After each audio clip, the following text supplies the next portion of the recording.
One Piece Chapter 1110 udah resmi rilis. Chapter kali ini benar-benar berfokus pada kehadiran atau kemunculan para Gorosei di Pulau Egghead. Setelah sebelum-sebelumnya banyak nakama yang membuat teori liar tentang kekuatan para Gorosei, di chapter kali ini teori liar para fans One Piece terbukti benar. Luar biasa. Mari kita mulai dengan halaman cover manga One Piece Chapter 1110. Kita ditunjukkan karakter Yamato dan Momonosuke yang berada di ibu kota bunga Pulau Wano. Dalam sebuah kalimat tertulis bahwa Yamato akan memulai perjalanan mengelilingi Pulau Wano seperti yang dilakuin Oden dulu. Ini artinya kemungkinan Yamato untuk berlayar ke lautan seperti Oden semakin besar. Dan presentasi Yamato bakalan beneran join bajak laut Luffy juga semakin nyata. Lagian kalau kamu ingat dulu di manga One Piece Chapter 1103, Oda membuat cover One Piece yang beranggotakan seluruh kru Mugiwara termasuk Yamato di dalamnya. Kita tinggal tunggu aja Yamato join sama Luffy. Lanjut pada panel halaman pertama manga One Piece Chapter 1110. Diperlihatkan petir hitam menyambar di tempat Saturn memanggil para Gorosei. Semua orang terlihat kebingungan dan khawatir dengan apa yang terjadi di sana. Wakil Admiral Bluegrass juga sempat bertanya-tanya apa yang sebenarnya sedang terjadi. Para prajurit Angkatan Laut sadar petir hitam tersebut sama persis ketika Saturn muncul pertama kali sebelumnya. Sementara para raksasa yang sudah mengamankan Bonnie, Vegapunk Atlas, dan Franky menyaksikan fenomena tersebut dari kapal bajak laut raksasa. Bonnie khawatir apa yang lainnya akan baik-baik saja. Di sisi lain, para anggota bajak laut raksasa yang tersisa terpecah menjadi beberapa kelompok. Ada yang masih sibuk membereskan kapal-kapal angkatan laut bersama dengan pasifista, dan ada juga yang ikut Dory dan Brogy menuju ke tempat Luffy berada. Sementara di sisi lain, kita diperlihatkan ruangan tempat para Gorosei biasa melakukan kopdar. Di sana udah nggak ada lagi orang, hanya tersisa bekas lingkaran sihir yang Saturn gunakan untuk memanggil mereka. Sepertinya keadaan benar-benar sangat genting karena pesan kematian Vegapunk akan disiarkan dalam waktu 7 menit lagi. Sebenarnya apa sih isi pesan kematian Vegapunk kok sampai-sampai bikin para Gorosei turun tangan? Sayangnya di chapter kali ini pun kita masih belum dilihatkan apa isi siaran Denden Mushi dari Vegapunk. Kita langsung berpindah pada panel yang memperlihatkan kehadiran kelima Gorosei tepat di depan Luffy. Bayangan hitam raksasa muncul dan membuat Luffy kaget. Kata Luffy, ada 5 monster yang muncul sekarang, saking terkejutnya dia. Kemudian kita mulai ditunjukkan masing-masing nama monster dan pemilik kekuatannya. Dimulai dari Saturn yang seperti udah kita tahu dia adalah jelmaan dari makhluk mitologi Jepang Gyuki, seekor laba-laba berkepala sapi.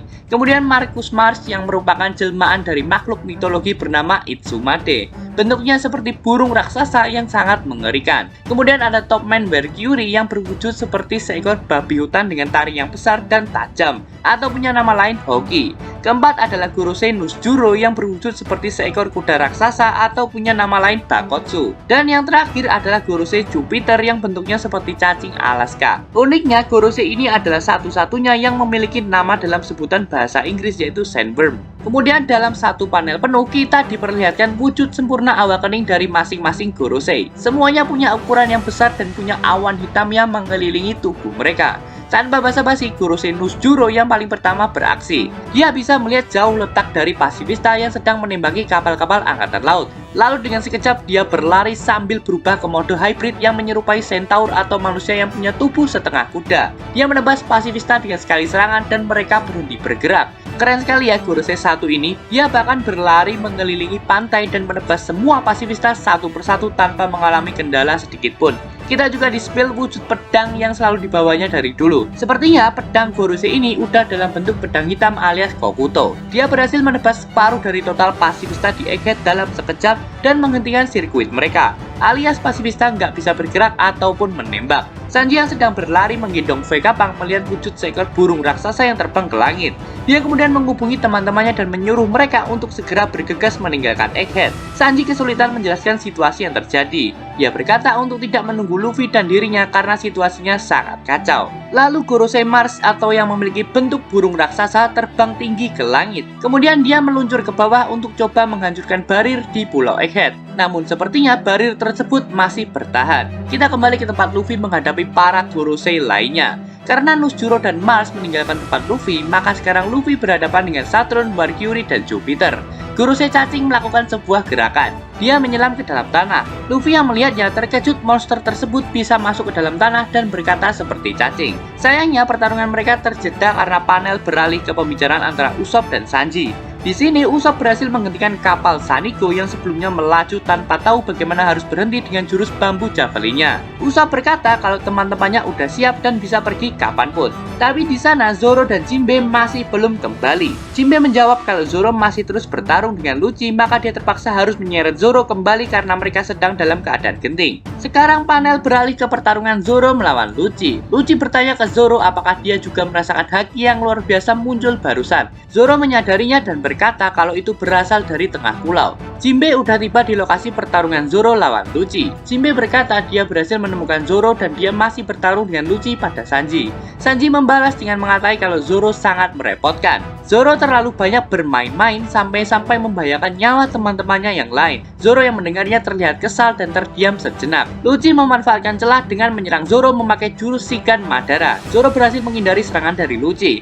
Lalu dia mengambil ancang-ancang sambil melancarkan jurus Santorio Madara Kokoba. Lucci berhasil tertebas dan terlihat dia mengalami luka yang cukup parah. Hebatnya di sini Zoro nggak memakai ikat kepalanya buat ngalahin Lucci. Sebuah tanda di mana Zoro belum mengeluarkan kekuatan maksimalnya. Keren Zoro. Kita lanjut ke pertarungan Luffy melawan Gorosei Jupiter. Jupiter yang sebelumnya dalam wujud awakening cacingnya menyelam ke dalam tanah. Sekarang dia muncul tepat di bawah Luffy dari dalam tanah. Mulutnya terbuka lebar dan ingin memakan Luffy. Apesnya Luffy masuk ke dalam mulut Jupiter. Namun tepat saat itu Dory dan Brogy udah tiba di lokasi Luffy. Mereka berdua langsung bergegas menyelamatkan Luffy yang akan ditelan Jupiter.